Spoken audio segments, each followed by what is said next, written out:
Queridos alumnos, vamos a iniciar hoy la clase número 6, correspondiente al curso de producción de plantines, que integra la propuesta educativa del Centro de Formación Profesional 401, suboficial Omar Santiago Cisneros, establecimiento educativo perteneciente a la Dirección General de Cultura y Educación de la provincia de Buenos Aires. Bueno, en la clase número 6, ustedes recordarán que esta propuesta, y en este modo, que integra la continuidad pedagógica de nuestro centro de formación, y bueno, agradecemos la participación de ustedes, que ha sido tan amplia, porque nos permite a nosotros, en estas condiciones tan particulares, continuar con nuestra tarea docente. Bueno, decíamos que se reprogramó el curso en 9 clases online, que empezó el 17 de octubre y va a culminar el 11 de diciembre. Todos los audios están en la plataforma YouTube. Los que ya se han emitido y los que se van a emitir van a continuar. Ustedes pueden asociarse a YouTube y van a recibir automáticamente los contenidos que se vayan subiendo a la plataforma. Bueno, al estar ya más allá de la mitad del curso, nos permite iniciar una especie de trabajo de aplicación. Hasta ahora hemos ido viendo los lineamientos básicos, o sea, los conceptos en los cuales se apoya toda esta tarea de producción de plantines, que como dijimos, vamos a tomar el concepto de plantín en el estadio inicial de todas las especies vegetales. Hay un sentido vulgar que asocia plantín a las especies hortícolas, un poco así centralmente. Bueno, nosotros hemos ampliado nuestra propuesta y también hemos limitado o delimitado, mejor dicho, nuestro ámbito de trabajo a un espacio doméstico urbano. Entonces, dentro de ese alcance del concepto y dentro de ese espacio físico, vamos a hacer nuestro planteo. Como ya tenemos bastante base trabajada, vamos a iniciar en la clase de hoy, que dijimos es la número 6, la producción de plantines hortícolas, lo que se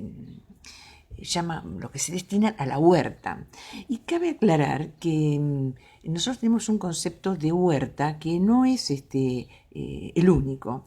Hay en otros espacios, en otros ámbitos, incluso ámbitos académicos, se habla de huerta o de producción hortícola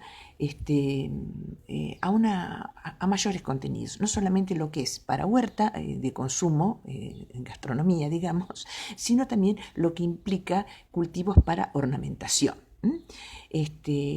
Así que bueno, pero nosotros vamos a ceñirnos a lo que, dentro del término huerta, a lo que se produce con destino al consumo humano. Bueno, ya hemos dicho y hemos visto que todas las especies vegetales se pueden iniciar como plantín en el sentido de que se inician en un lugar, en un espacio, y se continúa y finaliza su cultivo en otro.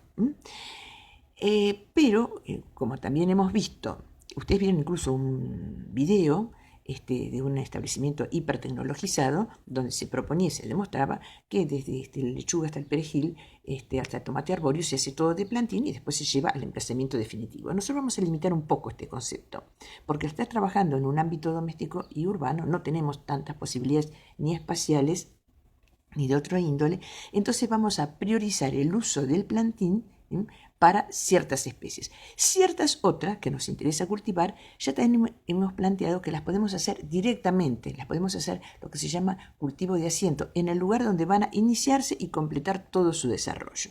Por eso, en esta clase vamos a plantear la producción de plantines de algunas especies, sin que ello implique que es lo único y que otras especies no pueden llevarse adelante de esta manera. Bueno, van a tener que tener presente los conceptos que hemos visto en cuanto al suelo, ese suelo sustrato que ya hablamos que podemos trabajar con el que tenemos, pero en general le vamos a dar una vueltita, le vamos a incluir algún otro componente para mejorar su capacidad de ser un buen receptor de esa semilla o de ese propágulo que vamos a poner. Vamos a ver que no vamos a trabajar solamente con semillas, hoy lo vamos a ver muy clarito. Y el entorno, que es la temperatura, la luz, la temperatura y la humedad, que son los otros 3 factores que intervienen en el desarrollo de las especies. La luz, nosotros vamos a trabajar con luz natural, no vamos a trabajar con luz artificial, pero recordando que hay modos de producción que la incluyen y la tienen en cuenta. La temperatura, vamos a recordar también que nos referimos a la temperatura del ambiente y la temperatura del suelo. La temperatura del suelo va a ser importante al momento de que pongamos la semilla a germinar. Por eso esto tiene que ver mucho con las estaciones del año en las cuales hacemos nuestro trabajo.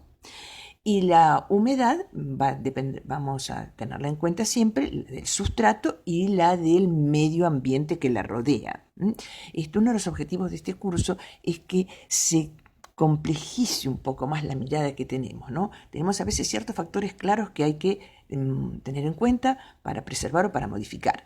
Y ahora vamos a ampliar esos factores, porque la producción o el desarrollo de una planta es un hecho muy complejo y tenemos que tratar de ir visualizando cada uno de los integrantes para poder sincronizarlos y en esa síntesis y buen uso de todos los factores que se dan naturalmente, nosotros vamos seleccionando el cómo y el cuándo, llegar a una buena producción. Porque vamos a recordar, nosotros estamos trabajando desde una perspectiva agroecológica, es decir, sintonizar con la naturaleza, con la menor intervención posible de agentes extraños, al medio ambiente. Nos hemos propuesto esa línea de trabajo y en eso estamos. Bueno, entonces vamos a ir ya a lo que es la producción hortícola. Por eso vamos a trabajar algunas especies, no todas, las que entendemos que tiene mayor sentido trabajar desde el plantín. O sea, los iniciamos en un lugar, lo pasamos a una segunda instancia, o sea, un repique, o a su lugar definitivo. La planta repicada últimamente irá también a su lugar definitivo. Bueno, vamos a recordar otra cuestión con respecto a las especies. Hay especies anuales, aquellas que cumplen su ciclo en un año o en 360 días, aunque ello implique 2 años calendario, y hay otras plantas que viven más de un año. Las anuales, toda la multiplicación se inicia exclusivamente por semilla. No tenemos otra alternativa. Pero las perennes o plurianuales ya hemos visto que ciertas estructuras de la planta permiten otra forma de multiplicarla. Y vamos a ver ahora que si bien se inician muchas por semilla, desde la práctica se puede continuar la producción de plantines por otra vía, que es la que llamábamos la vía agámica. Bueno, entonces, entre las plantas que por ser anuales, entre las especies que por ser anuales se multiplican por semilla, vamos a iniciar una recomendación. Aunque son plantas anuales, hay una gran variedad de cultivares, lo que llamamos variedades, técnicamente se habla de cultivares. Bueno, hay una gran cantidad de variedades. Si estamos dispuestos a la producción de plantines, aunque sea de modo como hobby, ¿no es cierto?, o para nuestra propia satisfacción, bueno, una perspectiva interesante es ampliando la mirada, tener en cuenta que no hay un único tipo de tomate o de pimiento, que hay muchas posibilidades. Y bueno, ya que vamos a tomarnos todo este trabajo de hacer la siembra, el repique, el plantín, podríamos ir orientarnos un poquito a la búsqueda para ampliar nuestra mirada y también nuestra propuesta, porque la tarea de producción de plantines casi obligatoriamente es una tarea para compartir. Es bastante raro que hagamos los plantines exclusivamente para nosotros, ya sea porque lo hacemos en forma comercial, obviamente, o porque lo hacemos en una forma así más vecinal. Siempre el plantín se comparte. En la medida que nosotros incorporemos nuevos cultivares, bueno, haremos un gran aporte a esa perspectiva comunitaria de ampliar la mirada sobre este espacio de la vida ciudadana que es tan importante, ¿no?, que es la cuestión de las especies vegetales. Bueno, entonces he hecho un pequeño punteo que por supuesto no se agota. En la medida que ustedes vayan trabajando las especies, van a ir ampliando esta visión. Por ejemplo, si vamos a hacer plantines de cebolla, tengamos en cuenta que no hay un único tipo de cebolla, ¿no? Está la cebolla común, está la cebolla colorada, está la cebolla blanca, está la cebolla de cabeza redonda y están las cebollas chatas. Bueno, todo eso corresponde a distintas variedades. Es interesante cuando nosotros planeamos nuestra producción, bueno, definir cuáles vamos a utilizar o tener en claro que podemos utilizar más de una y dentro de ahí seleccionar. Por ejemplo, la cebolla común, la valenciana, que es la que más utilizamos, es una buena posibilidad, pero no le falta mérito a la cebolla colorada que la vemos en el mercado o a la cebolla blanca chata, esa cebolla muy utilizada especialmente por los maestros pizzeros porque es una cebolla que tiene menos, tiene más materia seca, es menos aguachenta, entonces es muy, muy útil, aparte de ser muy sabrosa, para ese plato tan nacional entre nosotros que es la pizza. Bueno, el puerro es una especie que no tiene grandes variedades, en realidad no vamos a tener ahí un gran abanico. Pero pasando a otra especie que se multiplica exclusivamente por semilla, vamos al caso del tomate. Bueno, acá tenemos un universo y vamos a repetir y reiterar algo fundamental. La identificación de la semilla, la buena calidad de la semilla. Dijimos que se basaba la calidad de semilla en dos cuestiones. La energía del poder germinativo, o sea que una semilla que ha sido adecuadamente cosechada y almacenada, y sobre todo la identificación de la semilla. Esa semilla, ¿a qué corresponde? Si vamos a comprar semilla en las semillerías, ellos nos venden la semilla identificada, ¿no? Va a llevar tomate platense, bueno, el tomate que fuera. El asunto es cuando nosotros recogemos la semilla. Tenemos que saber a qué corresponde. Es muy útil porque después no sabemos si el tomate que tenemos, o cuando nos preguntan, ofrecemos el plantín, y bueno, ¿qué tomate es? Y bueno, un tomate muy lindo, muy generoso, me dio muy bien. No, pero es importante que sepamos y que rotulemos y que identifiquemos. Porque yo creo que lo dijimos acá, pero la forma de identificar las especies segura es a través de la estructura floral. Las estructuras vegetativas, la hoja, tamaño de hoja, forma de hoja, color, no es definitivo. Una vez que los plantines, si no cultivamos el platense en un lugar y el perita, por decir, en otro, y las mantenemos separadas, después se nos complica. Las plantines por ahí se nos mezclan y bueno, no sabemos cuáles. Entonces, la identificación de los plantines a partir de la identificación de la semilla y la localización en el cultivo es fundamental para no tener lugar a esa confusión.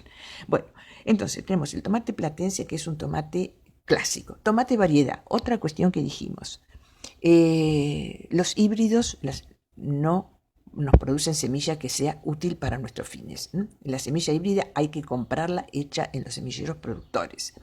Nosotros en general vamos a trabajar con variedades. En nuestro modelo de producción, vuelvo a repetir, los que hacen cultivos industriales trabajan otro tipo de semilla, la semilla híbrida diseñada para trabajar en altos sistemas de alta producción, en condiciones de producción muy forzada, pero no en nuestro caso. Tomate platense es un tomate extraordinario, es variedad, la semilla del tomate lo cultivamos y podemos usar en muchas generaciones, pero tengamos un recaudo, estemos seguros que partimos de un tomate platense. Esta no leyenda, porque es realidad que nuestros abuelos guardaban el mejor tomate y lo cultivaban hasta que maduraba, recién ahí lo cortaban y se guardaban la semilla. Pero bueno, la generación de nuestros abuelos no estaba frente a esta alternativa de los híbridos que tenemos ahora. Por eso esa historia no es totalmente válida. Guardemos el tomate que estemos seguros que es un tomate. En primer lugar, un tomate de variedad. Y en segundo lugar, el tomate que creemos que que queremos conservar. Si es platense, el tomate ruso, que se ha puesto muy de moda porque en realidad es un tomate exquisito, da muy poca semilla, pero sepamos que es un ruso, que es un platense, y o la variedad que fuera, ¿no? Siempre, si fue híbrido, desechémoslo. Nosotros por ahí también podemos comprar semilla que es híbrida, nos va a dar muy buena producción, pero nosotros después tenemos que volver a comprar semilla. Esa semilla no sirve. Pero aparte podemos también ampliar dentro de ya los tomates variedad, el tomate platense, el tomate ruso y otras variedades de tomate que son muy interesantes y a veces no las tenemos tan en cuenta. Por ejemplo, el tomate perita. El tomate perita, el tomate San Marzano, generalmente son variedades, también hay híbridos. Es un tomate no tan preferido, pero tiene un gran mérito. Desde el punto de vista sanitario, es mucho más resistente que otras variedades de tomate. Cualidad que comparte con los tomates cherry. Los tomates cherry hay una variedad enorme, es el tomate cereza, el tomate chiquito. Bueno, ¿por qué es muy meritorio? Porque es muy resistente en general, todas las variedades de cherry son muy resistentes, muy productivas, tienen largos ciclos vegetativos, o sea que están produciendo en buenas condiciones, bien avanzado el año,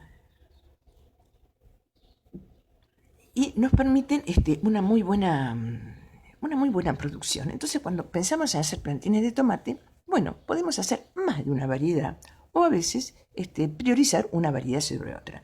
El tomate perita, el San Marzano, llamado por los italianos así, tiene, bueno, se vende en el mercado, por supuesto. Es un tomate, tiene mucha más materia seca, es menos jugoso que el tomate común, o sea, muy apto para la industria. De hecho, todo el tomate enlatado se trabaja con este tipo de tomate, ¿no? El tomate perita. Así que, bueno, también tenemos la posibilidad de incluirlo. Bueno, otra cuestión, el tomate amarillo. Es un tomate muy interesante. Tiene un poco de uso limitado porque no vamos a hacer salsa con tomate amarillo, o haremos una salsa no tan rozagante como con tomate común, pero es un tomate muy sabroso, muy dulce, estos que son variedades más antiguas, menos comerciales, son mucho más resistentes sanitariamente. Porque los tomates, como todas las solanáceas, familia a la que integran también la papa, los pimientos, la berenjena, son susceptibles a los hongos, especialmente la Phytophthora y la Septoria. Entonces, si no estamos pensando en hacer un tratamiento fitosanitario para preservar la sanidad de estas plantas, bueno, usemos las variedades más resistentes, las variedades antiguas, aquellas que se cultivaron cuando los agrotóxicos o los fitosanitarios no estaban, no existían. Bueno, nos garantizan que podemos trabajar sin estos productos. Pimiento. Bueno, también sepamos que tenemos una gran variedad. Hablamos de morrón o de pimiento, así como si hubiera una única variedad, ¿no? Entonces, tenemos el pimiento común, y dentro de él muchas variedades, ¿no es cierto? El de 4 puntas, el pimiento calahorra, que es un pimiento así en forma acorazonada, muy de paredes muy gruesas, muy utilizado para hacer los morrones al natural. Aquel que le gusta hacer conservas, bueno, ahí tiene una buena oportunidad. El pimiento, el ají vinagrero, también. Y, por supuesto, todos los chiles, los pimientos chiquitos y picantes, que hay una cantidad enorme, y están muy de onda y son muy útiles. Pero aquí hay que hacer una salvedad. Si cultivamos estos pimientos picantes, estos chiles, los tenemos que hacer lejos de donde cultivamos los pimientos otros, que llamamos, por eso se llamaban en una época los pimientos dulces, porque por el polen que llevan los insectos, este picor que está dado por la capsicina, que es la sustancia que da ese tono tan particular, toman este picante y bueno, los inutiliza para otros fines, porque una cosa es poner un chile para condimentar y otra cosa es, por ejemplo, preparar una bandeja de pimientos rellenos o una salsa con una gran cantidad de pimientos supuestamente dulces y que nos resultaron súper picantes, ¿no? Bueno, así que este es un detalle importante para el cultivo. Ya en cultivo, en la producción del plantín, no, esta característica obviamente no se da porque esto viene a través del polen, pero cuando cultivamos estos pimientos, ponerlos lejos del resto de los pimientos que cultivamos. Bueno, otra solanácea de la misma familia, muy interesante para hacer plantines, muy interesante, porque da muy bien acá, es la berenjena. Las berenjenas, aparte son plantas preciosas, la flor es muy interesante, el fruto es muy ornamental, es uno de los pocos frutos casi negros que tenemos, cuando ya estamos hablando un poquito de la perspectiva ornamental. Bueno, y es un plantín que vale la pena tomarse todo el trabajo que hay que tomarse para hacer un plantín. Es una planta muy indicada. Bueno, el puerro, estamos en una planta anual, sin mayores problemas, no hay tantas variedades, se puede hacer perfectamente.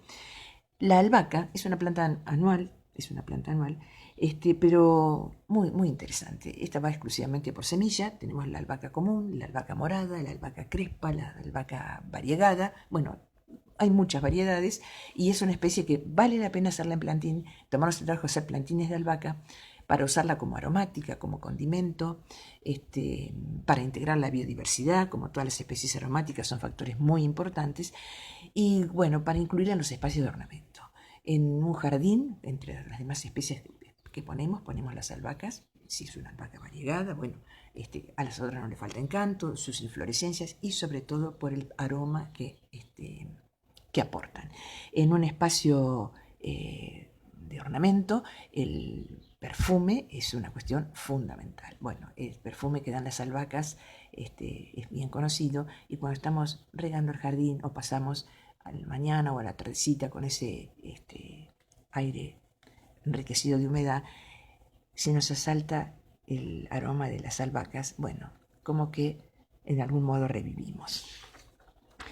Vamos a pasar a otra familia muy interesante para hacer por plantines, que es la familia de las crucíferas. Bueno, en esa familia incluimos la familia de las crucíferas, para que tengan una idea, también dentro del ornamento, las plantas ornamentales, la familia de los alelíes. Bueno, tenemos en los repollos, plantín de repollo. Bueno, pero vamos a abrir un poquito. El repollo blanco, el repollo chato, el repollo colorado, el repollo crespo, distintas variedades. Podemos hacer de uno o podemos hacer de varias.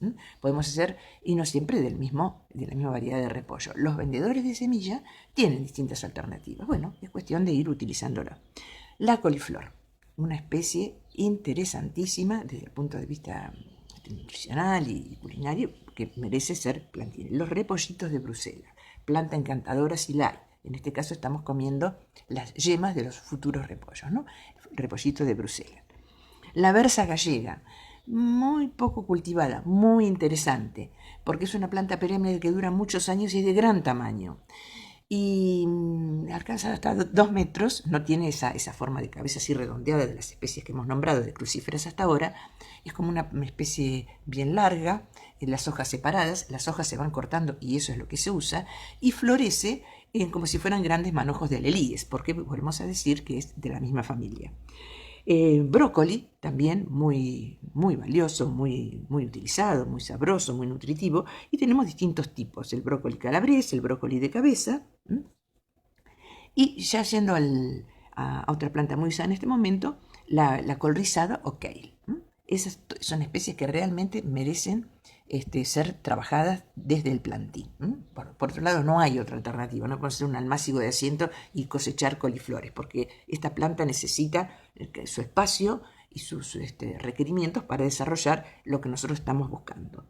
Bueno, estas plantas se inician, excepto la berza gallega, que vive mucho tiempo, pero también se inicia por semilla. No hay posibilidad de hacer un gajo de berza gallega. Se inician por semilla y se siguen multiplicando por semilla.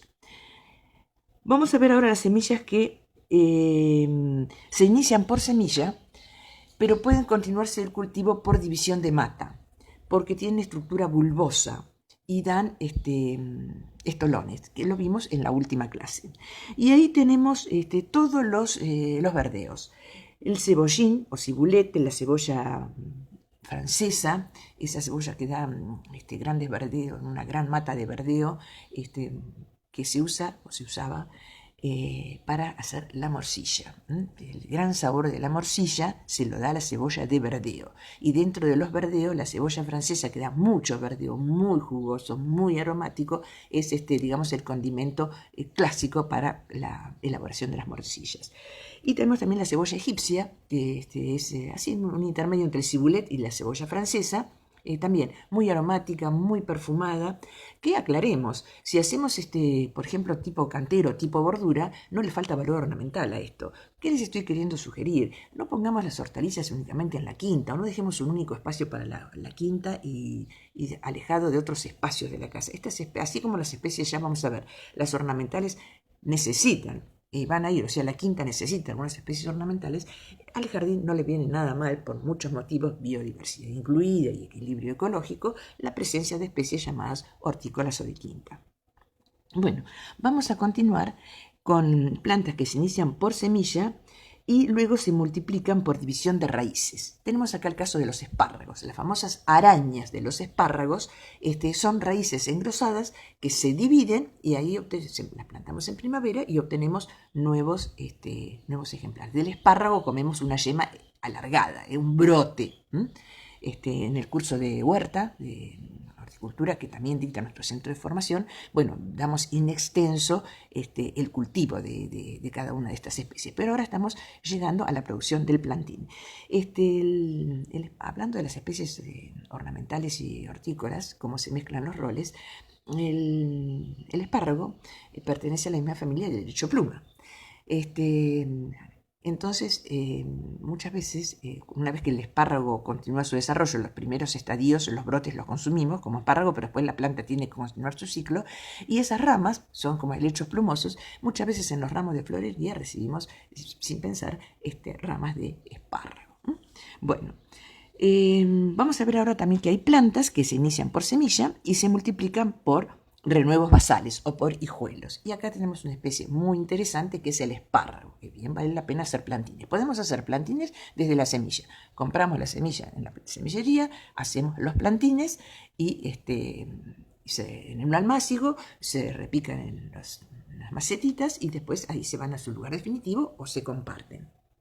Bueno, pero también una vez que tenemos el espárrago, el alcaucil instalado, que es una planta muy parecida al cardo de Castilla, por lo tanto muy ornamental, porque es un color glauco, muy interesante. Si el espárrago también le consumimos un pimpollo, un capullo, si lo consumimos antes de que florezca, que se desarrolle la flor, bueno, es lo que nosotros consumimos o compramos en la verdulería, pero también lo podemos tener en nuestra casa. Pero si dejamos que se evolucione, vamos a tener una flor tipo el cardo de Castilla preciosa y un color en la planta, aparte de una forma muy interesante, un color grisado aterciopelado, muy importante al momento de compaginar y engamar colores. No lo perdamos. Así que el alcaucil lo podemos tener de semilla. Tenemos una planta que ya va a ser perenne, como el cardo de Castilla. En una época pierde el follaje, pero vienen los renuevos. Separamos esos renuevos, los envasamos o los ponemos directamente en cultivo.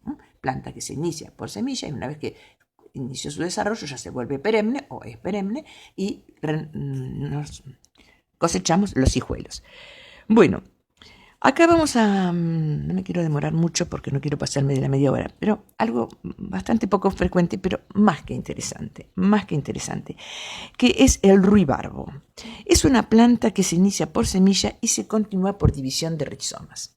¿Qué se usa del ruibarbo? Poco conocido, pero cuando ustedes lo empiecen a cultivar, lo empiecen a cosechar y empiecen a usar lo que produce el ruibarbo desde el punto de vista de interés culinario, que son los pecíolos de las hojas, que son rojos, rosados o rojizos, y se usan básicamente en repostería, porque dan un producto gelatinoso para hacer postres o para hacer tartas o para hacer dulces, algo exquisito y muy infrecuente.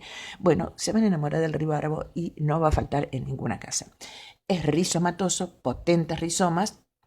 Como todos los rizomas, como vimos en la última clase, son tallos modificados, con nudos y entrenudos, con yemas que dan la parte aérea, con yemas que dan las raíces subterráneas. Bueno, ¿qué hacemos? En el invierno cortamos trozos de rizoma de ruibarbo y los envasamos o los ponemos en su sitio definitivo porque la estructura lo permite. Vamos a tener una planta, les recomiendo que vayan a las redes y lo busquen, una planta con un follaje precioso, una gran hoja, con distintos formatos según las variedades, hay muchas, festoneadas, onduladas, las nervaduras muy marcadas, a veces más planas, a veces más recortadas, a veces hojas más uniformes, y las flores reunidas en penachos en grandes inflorescencias, según la variedad, muy vistosa. Como ornamental, por demás, eficaz. Y bueno, desde el punto de vista culinario, no solamente exquisito, sino sorprendente y muy infrecuente.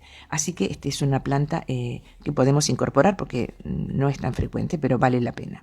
Bueno, tenemos otra alternativa, que es trabajar con las plantas que se inician por semilla y se continúan por multiplicación de raíces gemíferas. Ya también vimos que hay raíces que tienen en cierta parte, la parte que se vincula con el tallo, raíces que pueden dan yemas y pueden dar nuevos ejemplares. Nosotros hablamos de raíces gemíferas en la última clase refiriéndonos a los árboles, hablamos de los álamos, pero por ejemplo la batata Y esta planta que les voy a mencionar ahora tienen raíces gemíferas y permiten la multiplicación por esa vía. ¿A qué me estoy refiriendo? Al rábano picante o armoracia. En el texto que va a ir por el correo electrónico les voy a poner los nombres técnicos, así lo pueden buscar en la red, porque a veces los nombres comunes, como los que estoy mencionando, no siempre están mencionando la misma especie. Bueno, el rábano picante. Algo sorprendente. ¿Qué usamos del rábano picante culinariamente? La raíz engrosada. ¿A qué familia pertenece? A las crucíferas, dijimos, el mismo que la lelí. Si lo dejamos florecer, bueno, tiene un follaje muy interesante y florece en grandes varas blancas, como alelíes. Pero en el invierno, cuando esta planta decae, podemos recoger trozos de raíces engrosadas, que son hiperpicantes. Los chiles deben sentirse que están frente a un gran competidor. Bueno, para quien usa este tipo de aromáticas o de plantas así que entonan mucho las comidas y por supuesto la vida, acá tenemos algo sorprendente. Muy, muy de las culturas culinarias de Centro Europa. El rábano picante, Armoracia, es una planta interesantísima. Podemos iniciar los plantines de semilla o podemos iniciarlos con trozos de raíces. Es un gran ornamental de la familia de los alelíes y un condimento de aquellos. Bueno, de este modo vamos redondeando esta producción de plantines hortícolas, o sea, destinados a la huerta, que para no agotarlo en cuestiones exclusivamente de quinta, voy a mencionar dos especies que se trabajan como ornamentales, pero también tiene su gran importancia en la cuestión hortícola. La borraja, que últimamente y por impulso de algunos cocineros italianos que la incluyen, siempre se usó en realidad, pero bueno, estaba un poco alicaída, es una planta anual de la familia de las voragináceas. Estos cocineros italianos lo usan para los rellenos de las pastas, o sea, se usa como si fuese una selga, como si fuese una espinaca. Pero ¿qué tiene? Tiene una belleza increíble porque tiene unas flores azules reunidas en inflorescencia que es sorprendente. Así que las podemos iniciar en el jardín como planta ornamental, generosísimas al momento de semillar y generosísimas porque se autosiembran. Así que bueno, podemos poner una borraja en el jardín y al año siguiente tendremos cantidad de plantines que los podemos cultivar, plantines anuales, por supuesto, los podemos cultivar. Se pueden compartir vía plantín en maceta. Bueno, un verdadero hallazgo. Y también tenemos el Erissimum, también le voy a poner el nombre, es de la familia de las crucíferas, se llaman vara de oro, una planta ornamental muy interesante, herbácea perenne, ya en su momento también la vamos a volver a ver, pero sus hojas, grandes competidores de la rúcula. La rúcula es hermosa, pero es una planta frágil, de ciclo corto, siempre nos es poca. Se nos va en flor y su ciclo termina rápidamente. El Erissimum, van a llevarlo anotado, planta perenne, bianual o perenne. Y como se resiembra, la tenemos siempre. Para bordura en los canteros, varas de oro amarillas divina. El follaje exquisito, tan sabroso como la rúcula, pero un poco más intenso. Bueno, y así entre la cocina y la comida y el jardín y la huerta y los perfumes y los colores, vamos terminando esta clase, la número 6, y nos volvemos a encontrar en la próxima, que será la clase número 7.